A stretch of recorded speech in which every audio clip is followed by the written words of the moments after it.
और आज जब संयुक्त किसान मोर्चा ने भारत बंद का ऐलान किया, भारत बंद का आह्वान किया, तो देश की मीडिया या कुछ पत्रकार कहते हैं कि ये जो किसान आंदोलन का ये जो भारत बंद है ये सफल नहीं हो पाया।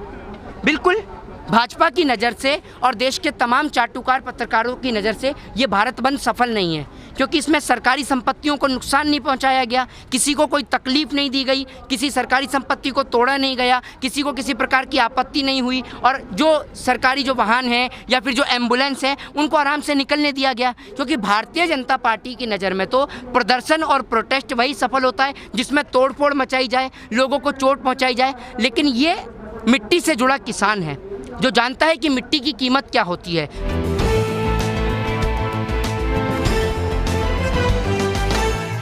कि प्रधानमंत्री के जो दौरा था अमेरिका में उसको सफल दिखा सके, लेकिन उनकी एक के बाद एक कोशिशें नाकाम होती गई। देखिए, ये पहली बार नहीं हुआ है।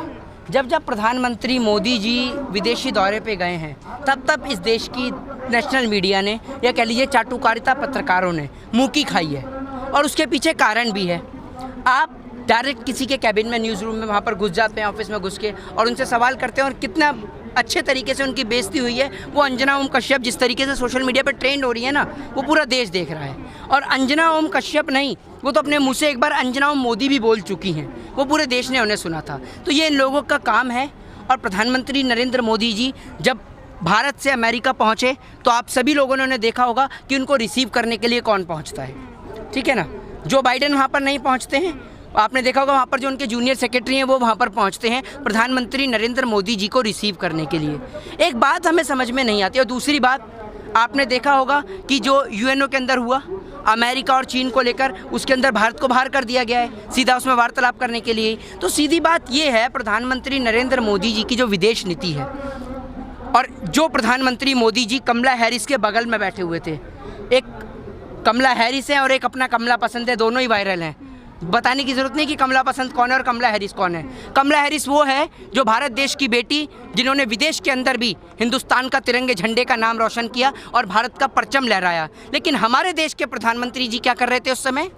अब की बार ट्रंप सरकार, ये प्रधानमंत्री मोदी जी कर रहे थे। तो क्या प्रधानमंत्री मोदी जी वहाँ जाके उनसे आई टू आई कॉन्टैक्ट करके आ पाए? बताइए। और मुझे ये समझ में नहीं आ रहा कि ये सोशल मीडिया पे ये कौन लिख रहा है कि जब मोदी जी वहाँ ट्रंप के घर पे गए तो ट्रंप की बेटी बोलती है कि पापा घर पे नहीं है, गेट बंद कर दिया। ये इस तरीके से सोशल मीडिया पे बहुत तरीके से प्रधानमंत्री को भी ट्रोल किया जा रहा है। और वाकई में ट्रंप से तो वो मिले ही नहीं, ट्रंप से मिले ही नहीं। क्योंकि मोदी जी का ऐसा है कि मोदी जी जिससे मिले हैं ना, जिस पे हाथ रखते गए हैं, जिस चीज़ को इन्होंने बेचने से मना किया। और प्रधानमंत्री जी जब अमेरिका में बोल रहे थे, मुझे तो सबसे ज़्यादा डर इसी बात का लग रहा था कि कहीं अमेरिका में खड़े होकर ना बोल दे कि अमेरिका से मेरे बचपन का रास्ता है। अगर इनका वहाँ अमेरिका से बचपन का रिश्ता निकल जाता तो हम घबरा जाते हैं खड़े खड़े। पता चला इन्होंने अमेरिका की भी लड़ाई लड़ी हूँ, जैसे वहाँ बांग्लादेश में बोल दिया ना।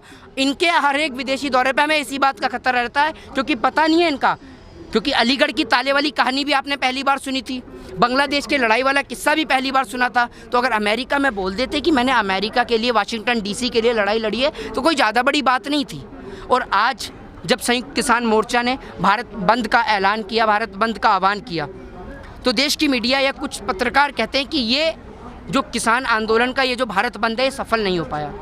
बिल्कुल भाजपा की नज़र से और देश के तमाम चाटुकार पत्रकारों की नज़र से ये भारत बंद सफल नहीं है, क्योंकि इसमें सरकारी संपत्तियों को नुकसान नहीं पहुंचाया गया, किसी को कोई तकलीफ नहीं दी गई, किसी सरकारी संपत्ति को तोड़ा नहीं गया, किसी को किसी प्रकार की आपत्ति नहीं हुई, और जो सरकारी जो वाहन हैं या फिर जो एम्बुलेंस हैं उनको आराम से निकलने दिया गया। क्योंकि भारतीय जनता पार्टी की नज़र में तो प्रदर्शन और प्रोटेस्ट वही सफल होता है जिसमें तोड़फोड़ मचाई जाए, लोगों को चोट पहुँचाई जाए। लेकिन ये मिट्टी से जुड़ा किसान है जो जानता है कि मिट्टी की कीमत क्या होती है, जो जानता है अपने मुल्क की कीमत क्या है, और जिस मुल्क के खातिर ये अपने बच्चों को सरहद की हिफाजत के लिए बॉर्डर पे भी भेजता है। लेकिन हमारे देश की सरकार क्या करती है? हमारे देश की सरकार 10 महीने से ज़्यादा इन किसानों को सड़क पे बिठाती है, यहाँ खेतों के अंदर इनके बच्चों को शहीद करवाती है, खेतों में इनको शहीद करवाती है, और सरहद पे इनके बच्चों को, जो इनके बेटे सरहदों की हिफाजत कर रहे हैं, उन्हीं के ऊपर आरोप और प्रत्यारोपण लगाए जाते हैं कि इनको खालिस्तानी, आतंकवादी और पाकिस्तानी लगातार घोषित किया जाता है। क्या 21वीं सदी के भारत में देश के पालनहार, देश के अन्नदाता जो लोगों का पेट भर रहे हैं, क्या उनके लिए इस प्रकार के शब्दों का प्रयोग करना देश की सरकार को शोभा दिया जाता है? देश की सरकार इनको मवाली बुलाती है, देश की सरकार के नेता इन्हें मवाली बुलाते हैं, और भारत के अंदर ये मानते हैं गॉडसे को, और विदेश में जाके बताते हैं हम गांधी के भक्त हैं। आपने देखा ना इन्होंने क्या बोला कि हम गांधी को लेकर तमाम तरीके की बात भी इन्होंने कही गई, और गांधी जी का तो चश्मा भी लगातार स्वच्छ भारत के ये अभियान पर उसके लगाते हैं गांधी जी का चश्मा, लेकिन गांधी जी को तो ये मानते ही नहीं है। गांधी जी ने तो दांडी मार्च किया, किसानों के लिए लड़ाई लड़ी, तमाम यहाँ बड़े बड़े नेता, आज किसान सड़क पे है, 10वां महीना किसान को लग गया, लेकिन सरकार की आंख में इतनी सी भी शर्म नहीं। क्यों? क्या जिस सरकार को हमने चुन के लेके आए थे वो इसलिए चुन के लेके आए थे कि हमारे ही देश के किसानों को यहाँ सड़क पे मारा जाएगा, पीटा जाएगा? अभी करनाल में लाठी डंडे से लहूलुहान कर दिया गया किसान को, और आज भारत बंद का आह्वान है किया जब किसान ने। प्रधानमंत्री मोदी जी के पास इतना वक्त है कि रात को जो नई संसद भवन बन रही है वहाँ उसकी साइट पे घूम सकते हैं। क्या रात में आके एक बार अपने देश के किसान से नहीं मिल सकते एक बार प्रधानमंत्री जी? बताइए। साइट पे जहाँ संसद भवन में जाने का, बैठने का बहुत जल्दी इंतज़ार है ना इन्हें। क्या पता लगता है पुरानी संसद का इन्होंने बेचने का सौदा किसी से तय कर दिया होगा।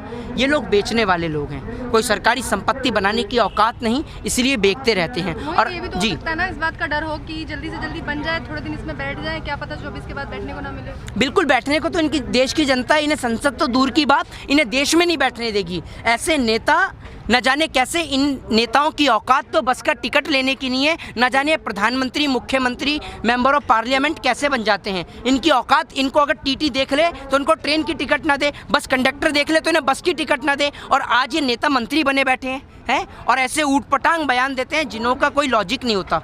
इन्हों के नेता के बयान सुनेंगे तो आपके कान से खून निकलना शुरू हो जाएगा। नेता बोलते हैं कि एक ऐसा ऐप आया है कि बारिश को भी, अगर कहीं ज़्यादा बारिश हो रही है तो उस बारिश को कन्वर्ट किया जा सकता है। बताइए, ये कोई लॉजिक है? एक इनका नेता मंत्री बयान देता है कि नेहरू जी ने वहाँ बयान दिया 1947 में लाल किले से, तब से देश में बेरोजगारी है। तो ये इस तरीके के बयान क्या देश के नेताओं को शोभा देते हैं? सेंट्रल विस्टा का 3 बार जो बेइज्जती हो गई मोदी अंजना उनको सबकी, उसमें क्या कहेंगे? उसके लिए क्या कहेंगे? इनको कोई फ़र्क थोड़ी है। पैसा मिलता है सरकार की तरफ से। एक बात आप मुझे बताइए, जो पैनलिस्ट बैठते हैं, कभी उन पैनलिस्ट से पूछिएगा कि वो जो बैठते हैं, जिनको बताया जाता है पॉलिटिकल एनालिस्ट, जिनको बताया जाता है राजनीतिक विशेषज्ञ हैं, उनसे पूछिएगा उनको कितना कितना पैसा मिलता है एक डिबेट में बैठने का है। और उस डिबेट में बैठकर ये मौलाना और पंडित बनकर पूरे देश में दंगे और फसाद की जड़ पैदा करते हैं। आप एक बात बताइए, ये लोग अपने चैनल पे डिबेट कराते हैं, आक्रोश में आती है जो नेशनल चैनल को देखने वाली जनता है, वो आक्रोश में आती है। आज अंजना ओम कश्यप यहाँ तो नहीं आई हैं, मैं वहाँ अमेरिका जा सकती हैं, अपने देश को किसान के लिए दिखाने के लिए यहाँ नहीं आ सकती।